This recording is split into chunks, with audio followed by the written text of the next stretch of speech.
What is up, everybody? It is me, DevilNeverCry, and we are back with another video, this time on Scarlet Nexus, an ARPG set for release in June.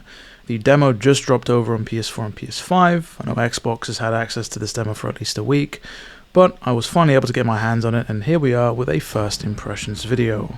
So to kick things off, we have our usual anime scenario that we find ourselves in, a dystopian world, creatures hellbent on tearing everything asunder, and teenagers with mysterious powers seemingly being the world's only chance at salvation.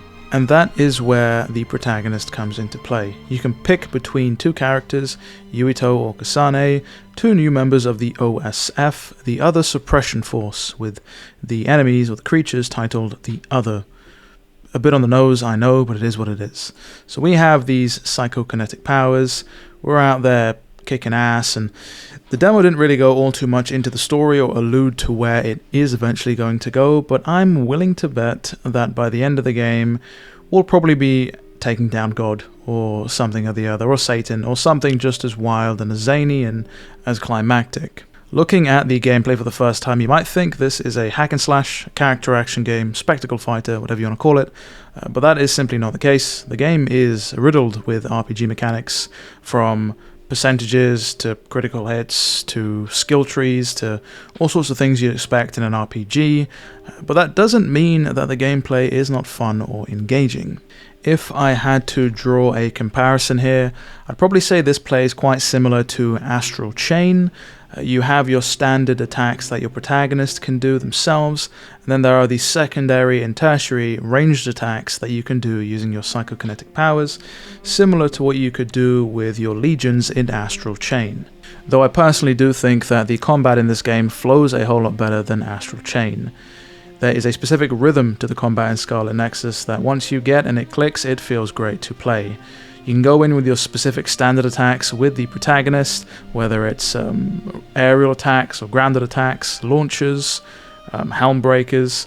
Any of the attacks the protagonist can do with their melee weapon can be chained into a psychokinetic attack. Similarly, any psychokinetic attack you do can then be chained into standard attacks via the protagonist. In fact, it's called a rush attack, where they'll actually rush in if you are far away, and that will be able to essentially keep your combo going. The game tells you this is one of the first things they actually throw at you in the tutorial, and they tell you this is a great way to stack up heavy amounts of damage. But of course, there is a bit of meter management that you need to do to take advantage of this setup. Every time you use a psychokinetic attack, your meter decreases, and every time you hit enemies with a standard melee attack, that meter increases. So you are incentivized to mix up your attacks and to not focus on just using your psychokinetic attacks or just using your standard melee attacks. Layered on top of the basic systems here, we also have context-sensitive attacks. We have our standard typical finishers when our enemies are low on health, which will throw you into a stylized, flashy cutscene of you just obliterating this enemy. And then we also have these others which throw you into context-sensitive QTEs, where you'll have to input a direction on the analog stick based on where you're throwing your projectile from. Again, nothing out there or nothing that we haven't seen before, but it is satisfying to use, and it's nice to have those features there if you want to take advantage of them.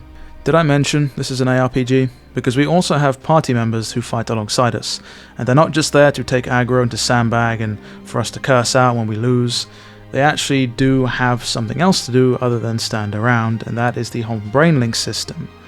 Essentially, you're able to tap into some of your party's innate abilities. For example, we come across some enemies in the gameplay that are weak to fire, and they're covered in oil for whatever reason.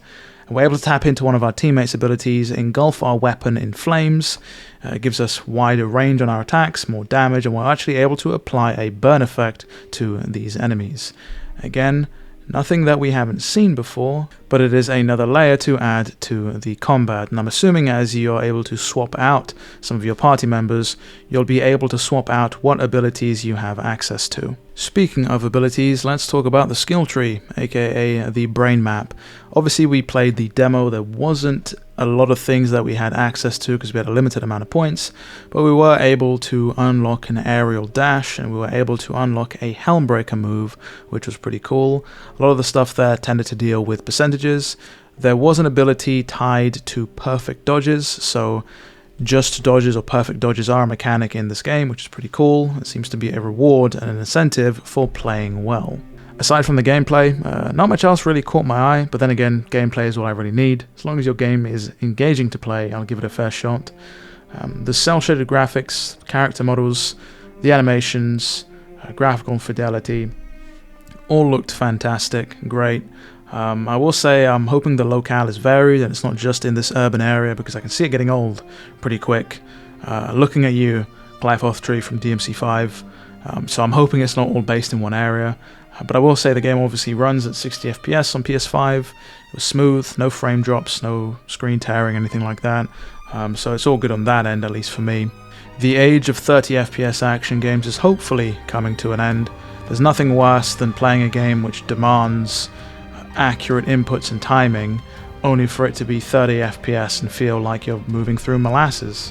But that's going to be it for my first impressions for Scarlet Nexus. I'm looking forward to the final product. I definitely suggest you go out there and you try the demo out and let me know what you think down in the comments below. Do you like the game? Do you not like the game? Are you over the whole dystopian aesthetic? Does this remind you too much of Astral Chain or Code Vein even, as some people have said? Let me know down in the comments below.